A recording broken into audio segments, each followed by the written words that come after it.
இந்த விசேஷத்துக்கு போனது செம ஜாலியாக இருந்துச்சுங்க. அவங்க எல்லாரும் ஹிந்தி பேசுகிறாங்க, நாம் எல்லாரும் தமிழ் பேசுகிறதாச்சுங்களா.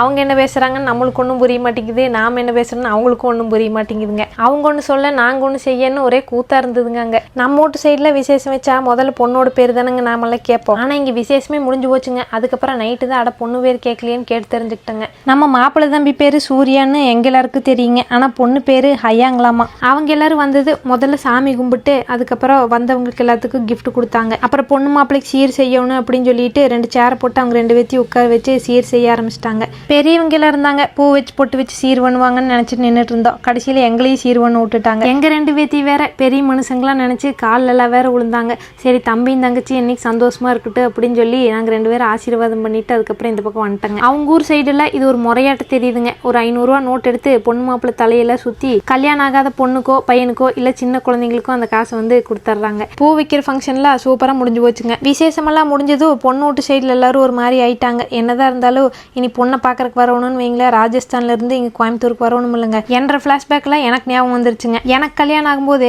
எங்கள் வீட்டுல இருந்து மாப்பிள்ளை வீட்டுக்கு போகிறதுக்கு 5 நிமிஷம் கூட ஆகாதுங்க. அதுக்கே நானே எங்கள் அப்பா அம்மா தங்கச்சி எல்லாம் ஓன்னு அழுதங்க. அப்போ இவங்களுக்கு எப்படி இருக்குன்னு அப்போ தாங்க உட்காந்து யோசிச்சுட்டு இருந்தேன். அவங்க எல்லாரும் உள்ளே வரும்போதும் சரி, அப்புறம் வீட்டிலேருந்து கிளம்பும்போது சரிங்க, நல்லா குமிஞ்சு மரியாதையாக ஒரு கும்பிடு போட்டு தாங்க போகிறாங்க வராங்க. நம்ம ஜித்துக்குட்டி அதை பார்த்துட்டு அவங்க கிளம்புறேன்னு சொன்னது அவங்களுக்கெல்லாம் போய் குமிஞ்சு நல்லா ஒரு கும்பிட போட்டு வந்துட்டானுங்க. கல்யாணமெல்லாம் எங்கே எப்போன்னு பின்னர் அறிவிக்கப்படும் சொல்லிட்டாங்க. தெரிஞ்சது சொல்கிறேனுங்க. நாமளும் ராஜஸ்தான்லாம் எப்படி கல்யாணம் பண்ணுறாங்க அப்படிங்கிறது பார்க்கலாங்க. நைட் எல்லாரும் அங்கேயே சாப்பிட்டு போட்டு அதுக்கப்புறம் தாங்க ஊட்டிக்கே கிளம்பி வந்தோம். வந்ததும் அந்த கிஃப்ட் எல்லாம் ஓப்பன் பண்ணி பார்த்தாங்க. கண்டெய்னர் செட்டு சூப்பராக இருந்துச்சுங்க. அதுக்குள்ளே பாதாம் முந்திரி இருந்துச்சுங்க. அது கூடவே ஒரு ஸ்வீட் பாக்ஸ் வச்சு கொடுத்துருந்தாங்க.